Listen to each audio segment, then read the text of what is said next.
Okay, I'm Crystal Palmer. I'm Deanna. Oh, I'm Katie. sorry, Deanna. Deanna Smith.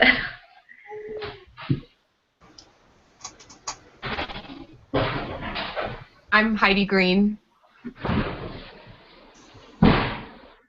Kayla.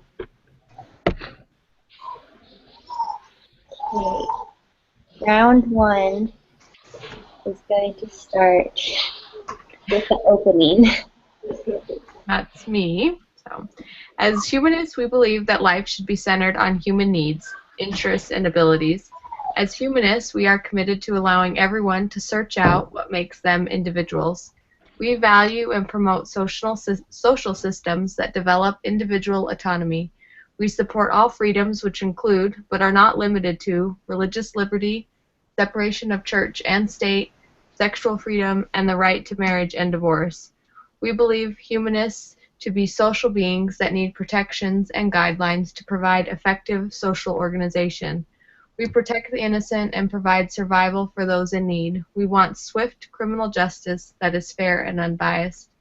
We see potential in all people to encourage democracy so that decisions are more involved with people and less centralized. We want decisions to involve the family, schools, workplaces, and government.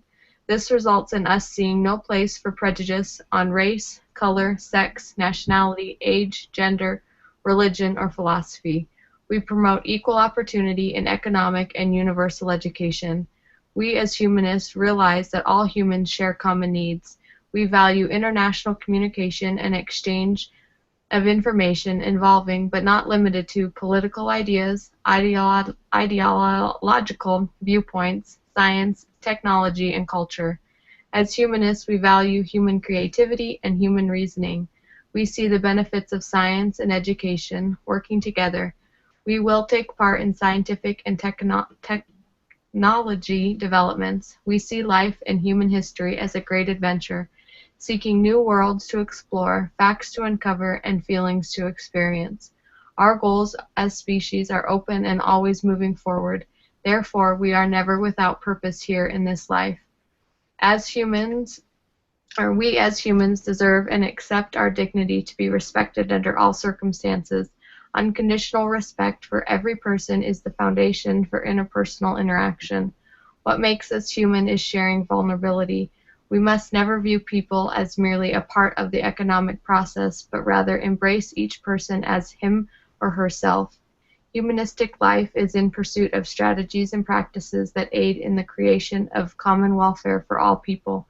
We strive to promote human prosperity through economic settings that are conducive and bring value to society at large. Thank you.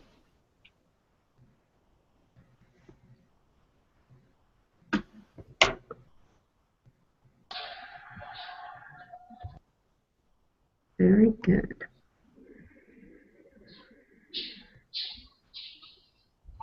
Okay, so I have the opening statement for our side.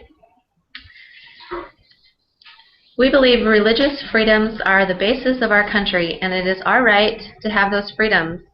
The fact that religious freedoms and political realities are linked in the very beginning of our foundation of our great country, that by separating or removing one of them will jeopardize everything we have worked so hard to gain, our freedoms. With these freedoms, we are able to be accountable for our own actions, choose our own opinions, and have our own beliefs. To allow our great country to dissolve the laws and protections of our free exercise of religion would be a step in the wrong direction. It would not only limit rights that were fought so hard for by our forefathers, but would create an oppressive society. Religious freedom cannot be overlooked or undervalued according to existing or newly founded civil rights. It deserves to be placed on the great level as these civil rights. All rights and freedoms are what makes this nation so great. It is the very foundation of our country. Thank you. Okay, round two for the two main points. Okay. The two main arguments in favor of adoption of the humanist view in our culture and our laws. First, with the advancement of science and stability of worldwide economies, the time has passed when our society would when we should allow our laws to rest solely on religious beliefs that have long lost their significance and with which many Americans don't identify with. The Humanist Manifestos state, traditional moral codes and newer irrational cults both fail to meet the pressing needs of today and tomorrow. False theologies of hope and Masonic ideologies substitute new dogmas for old, cannot cope with existing world realities. They separate rather than unite peoples. We live in a new world, a modern world, and to rely on ancient laws and principles to govern policy affecting individuals, communities, societies, and the world overall is irresponsible. In order to thrive and survive, we need bold and daring measures that don't rely on ancient texts that seek to restrict mankind, but rather science and technology that encourages the realization of mankind's full potential. Secondly, many argue that religion offers society structures and decency. Years ago, when the world was more uncivilized and in a state of unrest, this may have been the case. However, with the modern-day use of dramatic scientific, technological, and social advances and uses, we can control our environment.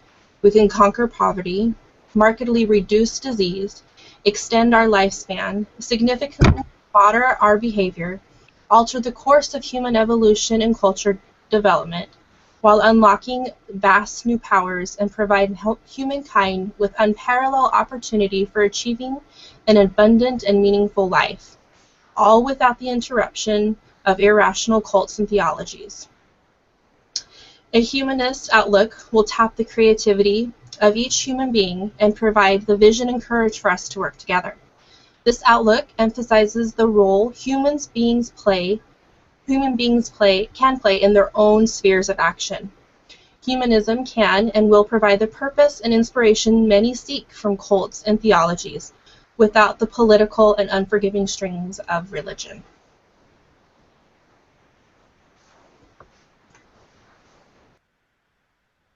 Okay. So, religion is the first expression of the First Amendment of the United States Constitution. The free exercise of religion involves both the right to choose religious beliefs and to exercise those beliefs or practices of those beliefs. The free exercise gives people the right to do what they want to do and to be protected for how they want to believe.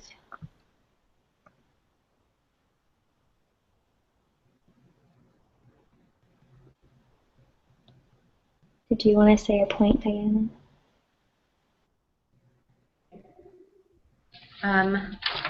Wait. Okay. The only one that's a little different is equality cannot be based solely on a secular basis because it ignores the vital contributions by Christianity to its spread.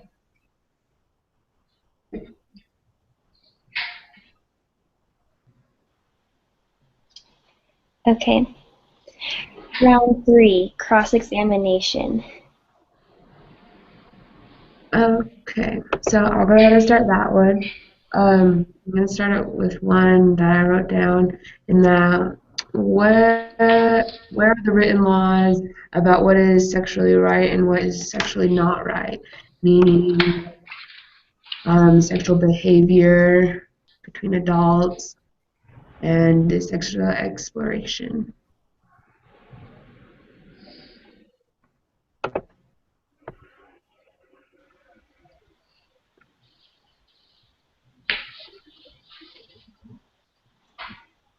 Okay. Did you want me to answer, Crystal, or just take this one? Yeah. Okay, Michaela, say again what, were you asking what religion has to do with telling what's right or wrong? as far Yeah, as sexual like behavior? where it's written, a religion saying what is sexually acceptable, sexually not. Um,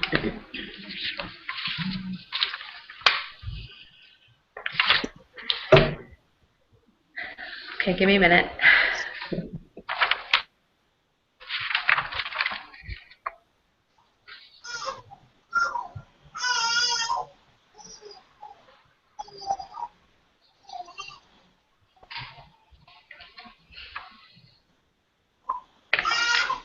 Okay, so it does say in the scriptures that, as far as a marriage between a man and a woman, and how it's been the teachings of the Christians ever before, in all the scripture time, that it was supposed to be under marriage.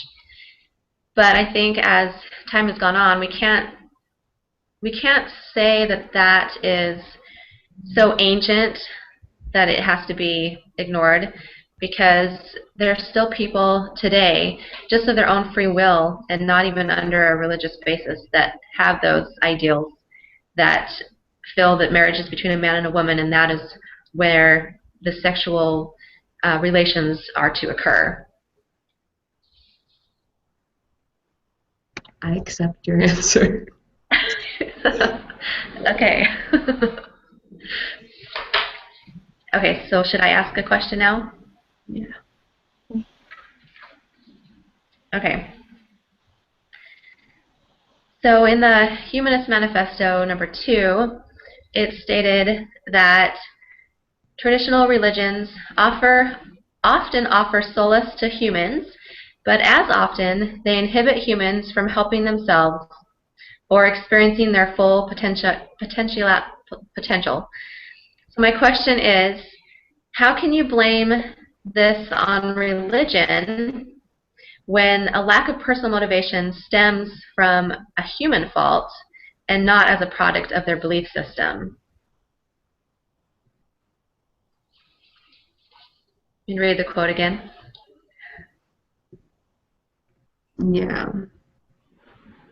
So I guess it's just saying that you can find comfort in religion, but more often than finding comfort, they hold humans back from helping themselves or having motivation or experiencing their full potential. So my question was just, how can you blame this on a religion when usually it's just a lack of personal motivation as just a human fault, a human problem? Okay. If I'm understanding correctly, I would say that religion puts a stance on how maybe someone should be acting and what they need to believe, which inhibits their personality and what they believe themselves. Religion has it almost written out for what they need to do, and without religion, you're able to kind of figure that out for yourself and where you come from. Okie dokie. Anyone else want to add on, or should I read the next question? I think you pretty much said what I was going to say. I think because religion has been such a part of mankind that it has instilled many of the qualities that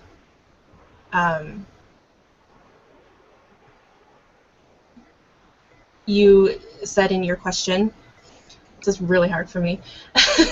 That you said were that you said that were negative. So I guess it could be argued that because religion has been part of humankind for so long, that religion taught those same qualities to mankind that they are now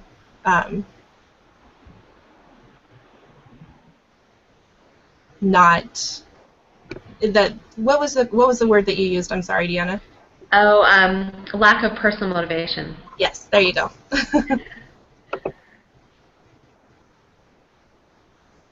Awesome. Kitty, did you want to ask a question, or do you want me to just go on to another one? You can just ask the other one. Okay. Okay. So it's from a religious standpoint, where do you start to explain kind of like the afterlife or what happens, or like why do you also explain that to people when it can bring so much hope in that, but it's also like a scary and dark thing when it comes to death. So how would you explain that from a religious standpoint of the afterlife and what you believe with that? So you're asking how we would explain life after death? Yeah. Okay. This is actually really a happy topic because from a religious standpoint, it means that we can be with our families forever. Because you don't just disappear when you die. There's life after, and that life includes your family and your friends. And you can be with them in heaven, which is what we believe is that there is a heaven after life. Um, and that is something positive to look forward to because we'll be with Christ and God, learning from them and um, continuing whatever we're supposed to be doing there with our family and our friends. So it's really a positive thing instead of a negative thing. Does that answer your question?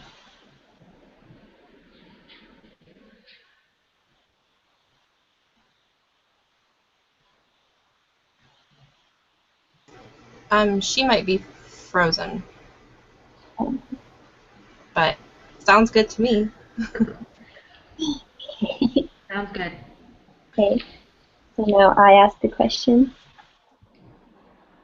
So in the manifest, verse 1, it says, man is a part of nature and has emerged as a continuous process. So from this, it means that process will continue and evolve. And science is always changing, which is what you base your values off of. But how can you base your values off of that you live your everyday life on something that could be different in 2 years or 3 days from now?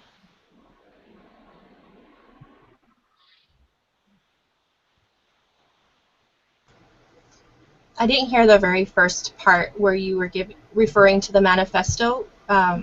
Where was it that you were referring to? It's the first manifesto, second reason, Okay. where it says man is a part of nature and has emerged as a continual process. And if you believe that, then you believe that things are continuing to change. How can you base your values off of something that could become outdated in a matter of days?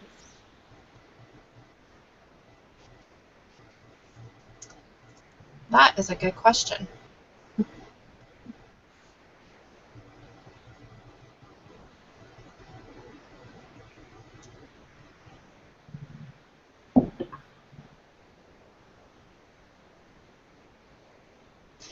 So I think the best way to answer that is to say that that we, instead of focusing on the laws and policies put forth by established religion and theologies and cults, that we will continue to evolve as humans and mankind, and that we will put our trust in into science and to be evolving in our ideas and evolving in our social advances. So in that regard, it'll always be a continuous process, and so I don't feel that it will ever be outdated, because we're very much about the new We're very much about moving forward and providing mankind with unparalleled opportunity for achieving life. That answer your question? That sure does. Great. Yeah. Okay, so let me find a question for you guys.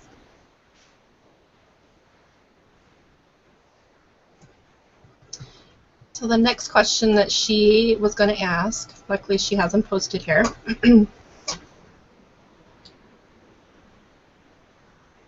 How do you know what individual people, each individual's life meaning is when there's an abundance of different people on the earth and different cultures? How do you narrow it down to just one meaning of life?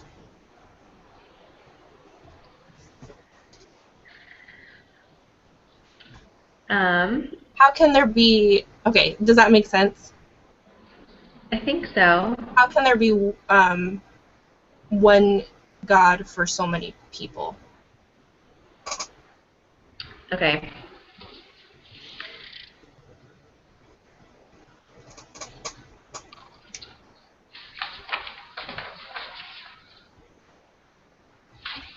Okay, hold on. I'm thinking of my answer.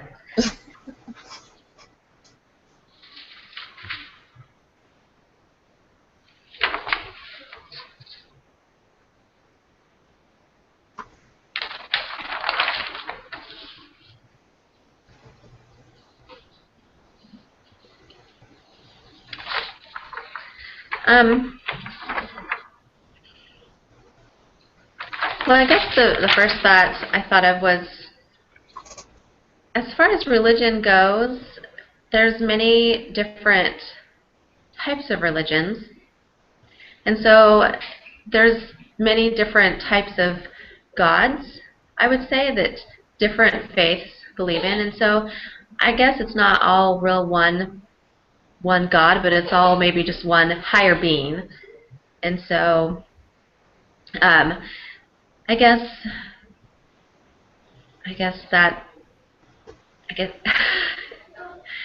so yeah. That So makes say your question again. Say it one more time, just so I make sure I answered it. Sure, you pretty much did. Just how can there be only one God and one meaning of life for so many different individuals? Okay. Yeah. So I think that there are many different meanings for all different types of people. Gotcha. And was that, did you guys ask 3 questions? I think we just asked 2. Okay. So I think we need one. I can ask you.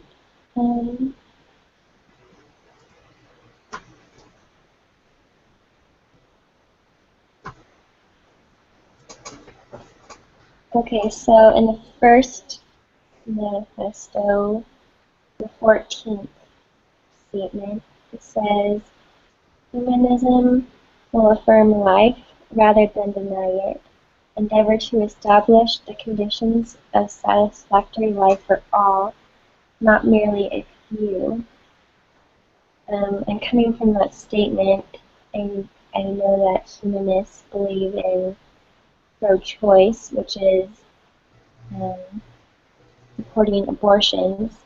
So isn't the contradiction that you affirm life rather than deny it, and you want life for all, not merely a few, but then deny life to those who are unborn?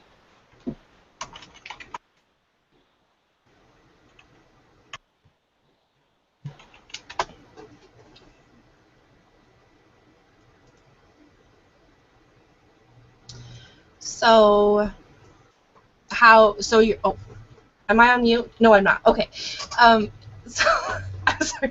So your question is, how do we, because it was saying that we value life, right? But why are we pro-choice? Is that what I'm understanding? Yeah. Okay. So, I'm going to say, so for the humanist view, we want to do good without religion. So,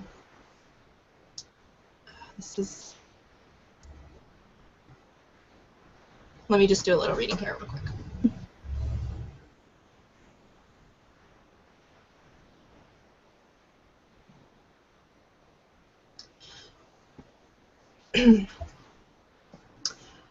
I guess how to answer your question is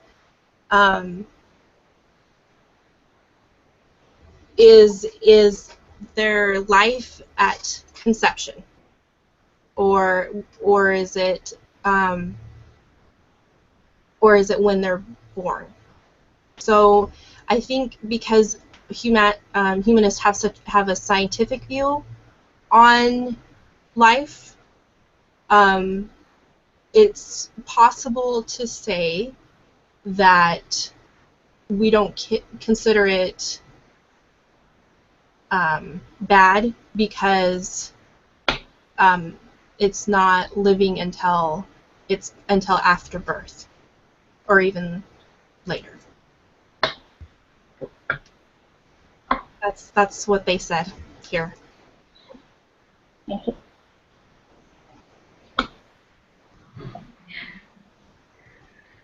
Yeah. Does that answer your question? Okay. That does. Is that 3 questions for both of us? I think it was. Okay. So we're going to go into the 4th round, which is the conclusion statements. That's me. The humanistic approach of life has the main goal of meeting human needs. This leads us to uncertain conclusions about the world and its social policies. Humanists recognize the dignity and worth of each and every human. We treat people with respect and compassion. We are ethical, responsible, and show kindness in everything we do. We focus our life on how we think just as much as what we think. We are dedicated to make the best and most ethical decisions we can, striving to use our critical thinking and logic and reality-based decisions. Humanism is a dramatic change of life. When it is applied correctly, human life improves and the quality of work. Humanists believe in grounding all actions in moral ethics, basing all decisions on solid knowledge and not merely assumptions. We strive to give purpose to life by giving back to society and making the world a better place. Human knowledge must be amended from time to time, and because situation constantly is changing, human choices must change as well. This results in most humanists finding it easier to agree on basic principles and conclusions about the world rather than social policies. In order to survive, humanity requires bold and daring measures. We aim to extend the methods of science. Our ultimate goal is the fulfillment of growth for each human personally, but not for a few, but all mankind. In the words of Raymond Bragg, the manifesto is a product of many minds. It is designed to represent a developing viewpoint, not a new creed. And lastly, in Manifesto 2, it states, this creed is an expression of living and growing faith. We invite all others in all lands to join us in further developing and working for these goals. Thank you. Okay.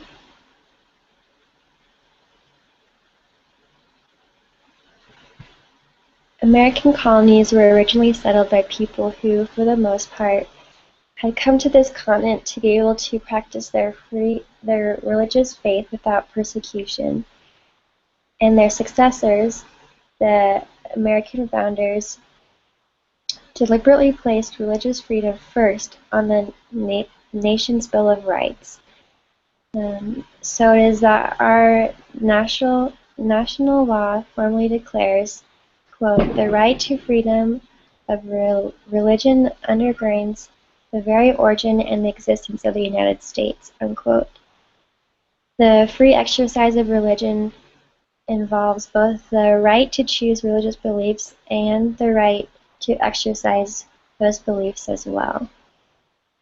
Thank you.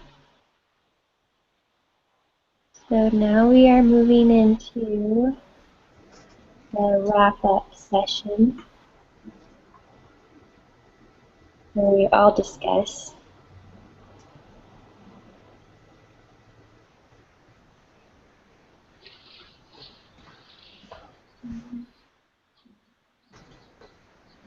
Do we just do those 2 questions and the wrap-up question?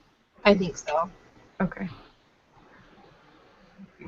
So, first one, do you think the authors of your article was taking the moral high ground or making a moral statement? Why or why not?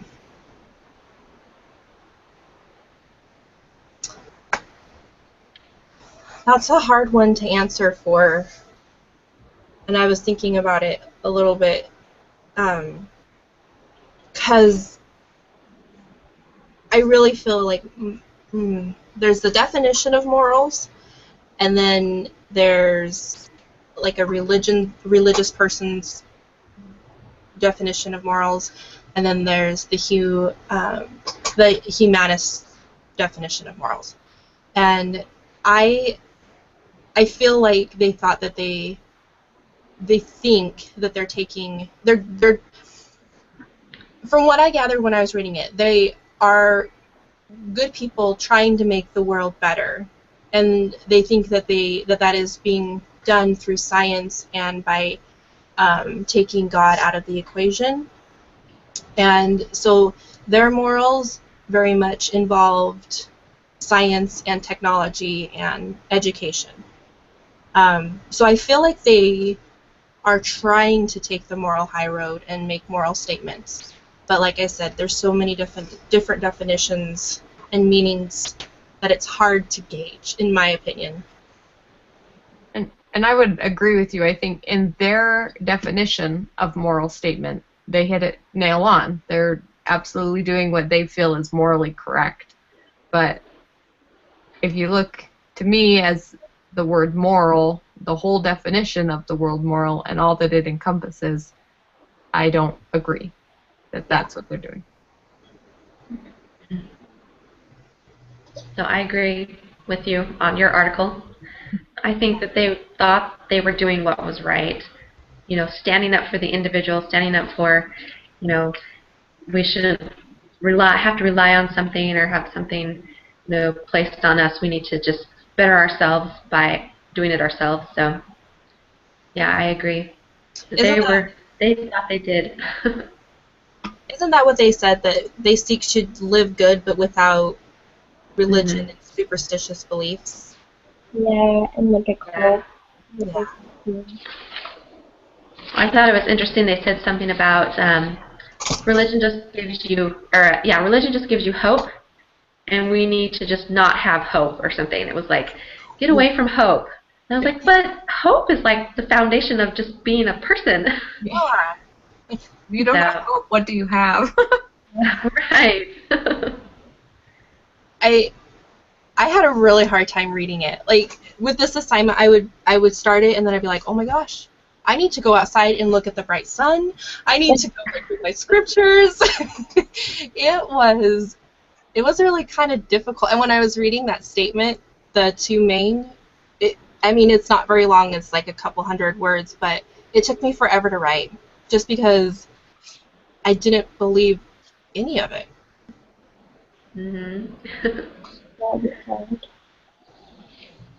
So I guess on our article, or the religious freedom article, I think you could say that it was definitely taking the moral high ground and making a moral statement. You know, it wasn't cramming any, it just wasn't like pushing anything on anybody. It was like, we need to stand up for this. We can't remove it from society because that's just going down a dangerous road. So, So yes, there was some moral high ground there. Yes, I think because towards the end of his article, he was talking a lot about Prop 8, and it wasn't like, it was more like a remember this is why we're doing what we're doing, and offering more encouragement and a reminder of what is right and wrong instead of like a, I don't know. But it was making more, I think, of a statement just because, um, well, I mean, just because he was pretty bold in what he was saying, and somebody who would have been for profit would have found that probably offensive.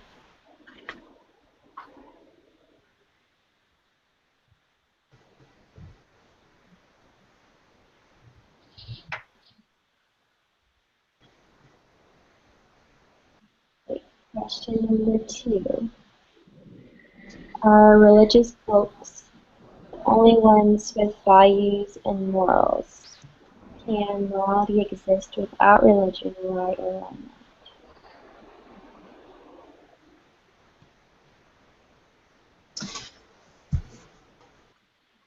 So I don't think that religious folks are the only ones with values and morals. I really believe that you can be, well, like I kind of said, there's different definitions and different meanings of each of them, but I feel, because I really think that you can be more spiritual than religious for some individuals. You can be a good person and have solid foundations and not be religious. However, when I was thinking about that, I was thinking about where those solid values and morals came from. And I feel like you can trace them back to what's being taught in Scripture, in the Bible, and, by the church, by churches. So I was kind of torn on that one, because I think you can not be religious and be a good person and have solid morals and principles and live a good, honest life. But those principles that you live by, I feel, come from the Bible and from the teachings from a church. Yeah. I think, like, when you look up the word moral, the definition is concerned with the principles of right and wrong behavior and the goodness or badness of human character. I think absolutely, like, people that aren't religious still have morals, they still have values. Just because they maybe don't believe in a God doesn't mean that they don't know the difference from right and wrong. It's just, to me, it goes back to, like, the first question we talked about, the differences in your definition of moral and what is right and wrong. But just because one person is more religious than the other doesn't mean that they don't have values and morals. I think it would be hard to be not religious but still have morals, because I feel like if you're not religious, those morals and values could always be changing because it's not a constant thing. Like 50 years ago, you know, being in a relationship and sharing a bed was morally wrong, but now the main consensus is that it's fine. That's a good point, that religions kind of structure what is moral and what is... And I think it kind of keeps it, like, perpetual, it keeps it going. Because, I mean, you kind of need to be reminded every once in a while. You can't just be like, oh yeah, I had empathy back in 1995 and I'm still working. I mean, I'm still feeding off of that. Like, that's not how it works. You kind of need to have it. You need to experience it and remember how to do it, all the time. You can't just rely on the memory of being good that one time. Mm-hmm. I think, too, your morals come from your parents, and so if your parents taught you that it wasn't appropriate to share a bed until you were married, then that will be part of your morals. Goes back to kind of the whole premise of this class is it starts within the family. If your parents are, you know, sitting around having coffee and beer every day, you're going to think that that's acceptable, and so why would you be any different? Yeah, that's what I was going to say. That good morals and values, it is coming from their parents, and it probably came from their parents and from their parents. And then, you know, then it comes down to just how you decide to take what you've been taught and either continue it or don't continue it. So, yeah. Same in religious too, in religion homes.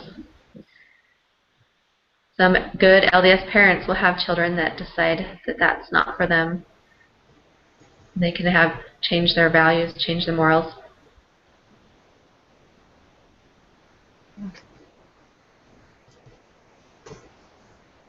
So are those the only ones that we have to answer?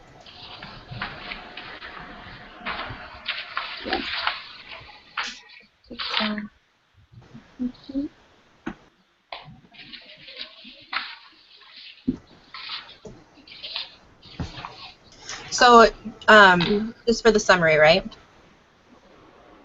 Right? Right. Okay. So, I forgot how to do it until like halfway through. Because I was so like trying to answer the questions and everything. Okay, so it's gonna be really short, but basically with our debate, we went over what Humanist thinks and what they really have like a matter-of-fact type of take on life. They stick strictly to the facts, and they are dictated by science and what can be proven. Religion is obviously based on a strong belief in God and in a higher power, and they believe that it is through Him we kind of are dictated what our morals and what is good and what is right. And then we had our lovely debate. I think we all did very well. Those were some really hard questions and extremely hard to ask, extremely hard to answer. But I think we did pretty good with trying to pull in different points of view with how other people think. And then in the wrap-up, we talked about how there's different definitions, how we feel like there's different definitions of morals and standards, and how even those who wrote the manifesto did feel like they were have the moral high ground because they didn't have that understanding of what we believe, the religionists believe morals to be. And then we came back to how morality, if morality can exist without religion, and how values and morals are really taught in the home, and that it's structured by religion, but also by what your parents teach you. Did I miss anything? That's great. Sounds good. Awesome. Yeah, you want to turn it off. Okay.